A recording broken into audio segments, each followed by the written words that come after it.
Hey, what up? It's Brad with Home Love Construction, and today we're back in the bathroom that we're doing in Trinity, Florida, and as you can see, we're waterproofing today. Let's do it. So, whatever, B-roll, but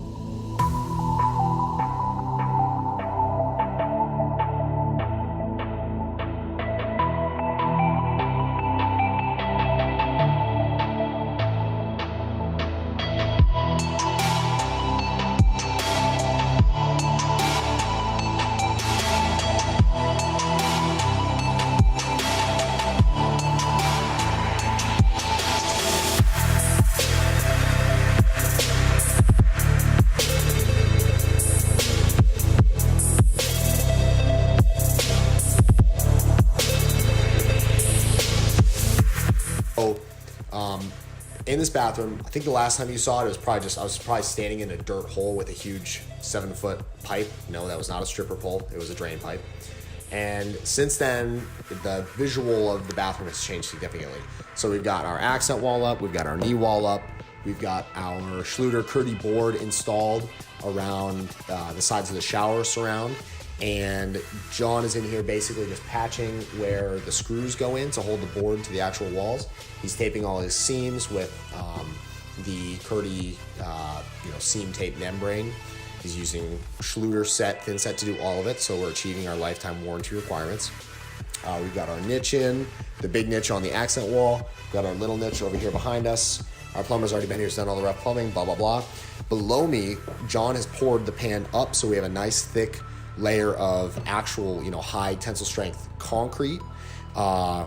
It's actually fiber reinforced concrete, so it's extra strength. So we poured that up to the level to where now he's going to be able to just set his pan right down onto it and wrap it with our waterproofing, and we'll be good to go from there. So what's unique about this kind of bathroom? If you've seen any of our previous videos, typically we've been using the Schluter system for a while now, but typically we would put 1/2-inch drywall up on the studs, and then we would wrap it with the Kerdi cloth material. We kind of tried to skip a step in this install, and we skipped the drywall step. Instead of using the drywall and then the Kerdi cloth, what we actually used is, I don't know, any scraps around here with me, but this is kind of shows you what it is. We actually used the Kerdi board material.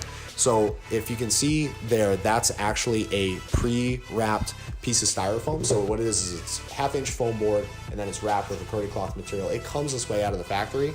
We just screw it in with some screws and washers. It's attached to the wall. We cover all of our screws, we cover all our seams, and we are good to start tile from there. So that has saved us a lot of time. It's definitely made for less of a mess, because troweling on a huge amount of thin set onto the walls and then getting the cloth up can get kind of messy. Frankly, I like the system, but it's more work and it's messy. This is a little less work, less mess. And for a bigger surround like this, it really made sense to use the boards instead of the cloth and drywall. So pumped about that. Something that we've got going in that you'll probably see, I think you'll see in this video. If not, I apologize. But we're about to build a bench behind me. What's unique about the bench is we're building it out of Schluter's Kerdi board building product. So instead of being a 1/2-inch thick, their building board goes up to 2 inches thick. And it's the pre-wrapped material, just like what we've got on the walls here, but it's actually, you can build things out of it as if you were using regular wood. So what we're doing is we're gonna build a bench in the back, regular construction. We'll probably do like 16 on center or something like that, and then cover the face, cover the top, and we'll have our bench. It'll already be waterproofed in the field, and what we're gonna do is we're gonna adhere it to this board behind me. We're just gonna stick it into place. We're gonna use this stuff that we got right here. It's called Kerdi Fix. We bought a package that had a bunch of these boards in it, a bunch of the seam tape, and then it had the Kerdi Fix in the package. So it just made sense to use that to build our, apparently it's like the stickiest stuff in the world. It'll like stick to anything, especially Schluter. It'll just like, that stuff is not going anywhere. So we're gonna stick to the wall with that. Then we'll have our bench, we'll hit our seams, and we will be 100% ready for tile. So that's really the kind of the overall summary of what's unique about this bathroom. I think one more thing that I really want to cover is the linear drain that we're putting in here. So right under where I'm sitting, actually, there is a nice little hole in the, well, there's a rag in it now, but there's a nice little hole in the floor right there. I'll just squat down.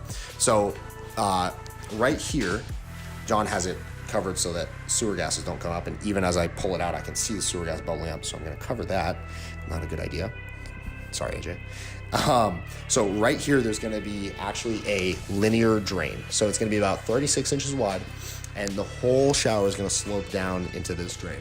On the other side of the drain, we're gonna pitch it, but then we're gonna set the bench down on top of the pitched floor, and then basically all the water will run down into the drain. It'll be a nice linear, like thin, flat grate style.